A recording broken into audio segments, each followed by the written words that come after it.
Hey people, I don't know if you can see that shaking effect. I can. There's something wrong with my screen at the moment, but I'm actually going to try this as a prototype to see if the shaking effect comes up. I don't think it will actually, because the camera's capturing me. I'm looking at the screen, so I guess you guys won't see that. This is a bit of a spontaneous video, but I think it's an important one. I've just been looking at some interesting videos on the history of the coronation chair, was used for King Charles III's coronation last week. Actually, it's a week today. Incredibly, already a week today. But I came across this comment. I'm just going to read it out. This is on the video New Detail Discovered in Coronation Chair Decorations. They were restoring the chair because it is 13th century. It's the oldest piece of furniture actually in Europe. It's still used for its original purpose. So anyway, this is the comment that I came across. Charles Muggleston. Let us hope that the Stone of Scone is not used in the coronation service as a long overdue apology gesture to the sovereign people of Scotland who the English have treated disgustingly down the centuries till now. Now, people might say, oh Nathan, it's just one guy, it's just one comment. But frankly, this is the sort of mindset I've seen a lot with Scottish nationalists. Now, I don't know if this individual is Scottish or not. I checked out his channel, there's very little information there. But quite clearly he supports the Scottish nationalist narrative. Really shaking like crazy. Right, yeah. And the narrative is basically one of victimhood and grievance. That the wicked English have treated us terribly over the centuries. That's pretty much their argument. But it really doesn't hold up to scrutiny when you consider the complexities of history. So the argument here would be the Scots have always been subjugated by the English. Of course, you could find examples in history of English oppression. One example would be the actions of Edward I Longshanks, who committed one of the most notorious massacres in British history in Berwick, which was then in Scottish territory. It switched sides numerous times, but at the time it was in Scottish territory. In the year 1296, the so-called massacre of Berwick, when up to 7,000 inhabitants. That may be an inflated figure given the populations of the time. I doubt Berwick was that big, but nevertheless, a very significant massacre of the Scots took place there, and that was at the hands of Longshanks. He was known as the Hammer of the Scots for a reason. So, of course, you can find examples of subjugation. The Highland clearances and the persecution of Highland symbols at Tartan was notorious and shameful. Yeah, of course, you can find examples of that. But here's the big thing Scottish nationalists don't talk about. They don't talk about the fact that it worked both ways. In the 11th century, the Scottish King Malcolm III tried invading on no fewer than 5 occasions. 5 occasions. Now, do people really think that he would have went over in a very civil way and, taken no prisoners or, treated prisoners with respect or, spared civilians? I doubt it. This was medieval warfare. The point is, the narrative of the wicked English subjugating the Scots is very one-sided because Scots kings also invaded England and England's predecessor states, notably Northumbria. And this wasn't like one incident, this happened many, many times. So when you have, the sort of mindset of the Wallace era, the Scottish Wars of Independence, which may be a misnomer, and actually they weren't known as that at the time. People seem to think that, that's when it all began, in the 13th century. The truth is, Scotland and England have been at war for centuries. Another piece of truth, the Acts of Union, has secured peace on this island for 300 years. I mean, if you compare Britain to continental Europe, really we've enjoyed domestic stability that very few other European countries have, with the exception of the Troubles in Northern Ireland. And, I'm not downplaying that, I'm from Northern Ireland. But if you look at mainland Britain, basically we haven't had a major war since the Acts of Union. We had the Jacobite risings, but, cumulatively they had a death toll of perhaps 10,000. Now compare that to the continent, the Napoleonic Wars, look at the French Wars of Religion, look at the 30 Years' War. You know, really, when you compare Great Britain to the sort of internal struggles on the continent, it's we're definitely far, far more stable. My point is, we avoided the sort of domestic upheaval that they saw. And the Acts of Union were largely peaceful. There was some unrest, there was some disorder in Edinburgh, was controversial at the time. You know, it's argued that it was forced on the Scottish Parliament, but ultimately it was peaceful. You know, there was no bloody schism, there was no violent put down of the Scottish people. It did not happen. Um, and actually, there's context to that. In the 1690s, Scottish entrepreneurs, Scottish merchants, tried to establish basically a Scottish empire. It was called the Darien Scheme in Panama. It was a complete disaster. Most of those who went there to establish this colony died of malaria or typhoid. It was a complete disaster, and it never formalized. It never succeeded. So short time later, Scotland, for a range of reasons, agreed to the Acts of Union. Now you could say it's subjugation, but that is the history. And I think it's notable that Scotland has never left the Union in the last 300 years. This is not from English diktat.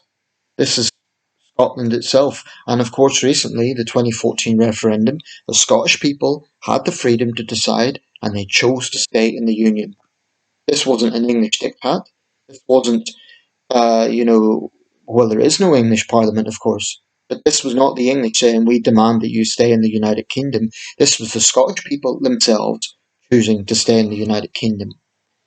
The biggest problem I've got with Scottish nationalism is it oversimplifies history. It is at its core pretty Anglophobic, and you'll get people say, "Oh, I'm not anti-English," or even very occasionally you get English people who are pro Scottish nationalism. They are out there, but I think they're just as deluded as the Scottish nationalists. They're also guilty of oversimplifying history. It reminds me a little bit of white people who think that flagellating themselves in shame is is noble. It's not. Um, I'm not saying that England's never done terrible things. It has in Scotland and Wales and Ireland, but history is not black and white. And the fact of the matter is, there were also raids in England. And this was long before the Geneva Convention. My point is, the Middle Ages was a brutal time. So you can't oversimplify it as, and Braveheart's notoriously inaccurate. Even if we look at a more recent conflict, the Jacobite Risings, that was more a dynastic struggle between the Hanoverians and Stuarts, as opposed to England versus Scotland. There were Scottish troops in the Hanoverian forces. It wasn't a simple case of England versus Scotland. Even at Culloden, there were Scotsmen on the Hanoverian side. So it's not so simple. It was a dynastic struggle, I would argue, more than an Anglo-Scottish struggle. I'm not saying that was irrelevant, but the dynastic aspect was a lot more important. It was about the Stuart succession and the Hanoverian succession, the Act of Settlement, all of that. But looking at the contemporary situation, the Scottish nationalist movement has failed. Nicola Sturgeon was a dominant political force. I give her that. I think she was quite capable in terms of keeping up the momentum of Scottish nationalism. But the SNP's watch was far from was far from delivering wonderful results on her watch. Scotland has had some of the worst rates of drug deaths in Europe. Um, they've not achieved independence. So Sturgeon failed in that regard. Um, and Humza Yousaf is a very polarising figure. I think even many nationalists don't like the fact that he failed to promote Katie Forbes into his cabinet, and she's quite a popular figure in Scottish nationalist ranks. So he's basically created a civil war in his own party, unnecessarily so. Now, for unionists like me, that's wonderful, because I think he's basically put the nails in the coffin of the Scottish nationalist movement, at least for a generation. I'm not naive. Of course, Scottish nationalists won't give up.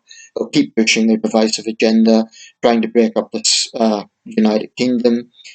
But I think fundamentally it's a negative ideology. It's fundamentally based on grievance. A lot of that is misplaced grievance, um, misconceptions, distortions, and just it's just a wholly negative outlook. I mean, they said that the unionist campaign was Project Fear, but they're the ones pushing the negativity. And look at how corrupt the SNP is. I mean, really, it's. I think they've shot themselves in the foot, and I think it's a good thing for unionists because the SNP is the dominant Scottish nationalist force. They're falling apart, and all the other groups, Wings Over Scotland, the Alba Party, they're fringe sectarian groups.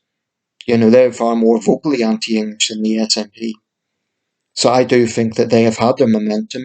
They've been politically successful in terms of local elections, in terms of holding the Scottish Parliament for a generation, but I think basically they've now hit their peak.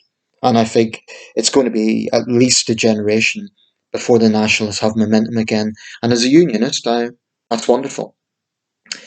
But they're going to keep pushing a divisive agenda. They'll say they're not anti-English, but you dig beneath the surface. There's a very, very negative, I think, very parochial attitude about Scottish nationalism. I really don't like it. Um, because I think any ideology that's based on grievances or irredentism or, obsessing over past wrongs, it's just, I would say they say that it's unionism that's stuck in the past. I would say it's nationalism that's stuck in the past. They still have the myths of Bannockburn in their minds. If Scotland became independent and, Scots nationalists wanted to join the EU, they would have to wait. They couldn't jump the queue. Not when smaller countries are waiting for entry. I mean, Ukraine is unquestionably going to try to have membership, and it could be argued that given how much they have sacrificed, they deserve it more than Scotland does. I just think that the whole nationalist movement is about grievance. Um, the union is not perfect, but I would argue that if you even look at Scotland's golden age, so to speak, that the Scottish Age of Enlightenment, roughly the 1820s, that came after the Acts of Union. That wasn't, when Scotland was independent of the Crown or as a nation state. It was after the Acts of Union. I just think Scottish nationalists have a sort of ignorance about history. They look at all the negative stuff and they ignore the positive stuff. And it's this culture of grievance, of the wicked English just subjugate us. And it's a distortion. And I think it's actually quite bigoted, because it's only one side and it's distorted. Right, I'll wrap this up. On that point about the Stone of Destiny, yes, it went to the coronation because Charles is sovereign of the United Kingdom, not of England, of the United Kingdom. So of course it was part of the ceremony, but it returned to Holyrood. Now I think it's right that the Stone of Destiny returned to Holyrood in 1996. It did, and that's where it is now. So Scottish nationalists bitter about that. Frankly, what are you whining about? It's back. It's in Scotland, where it should be. So what are you complaining about? Um, yeah, I really have no time for the worldview and for the wholly negative, cynical, bitter, parochial attitude. Long live the United Kingdom of Great Britain and Northern Ireland. And long live King Charles III.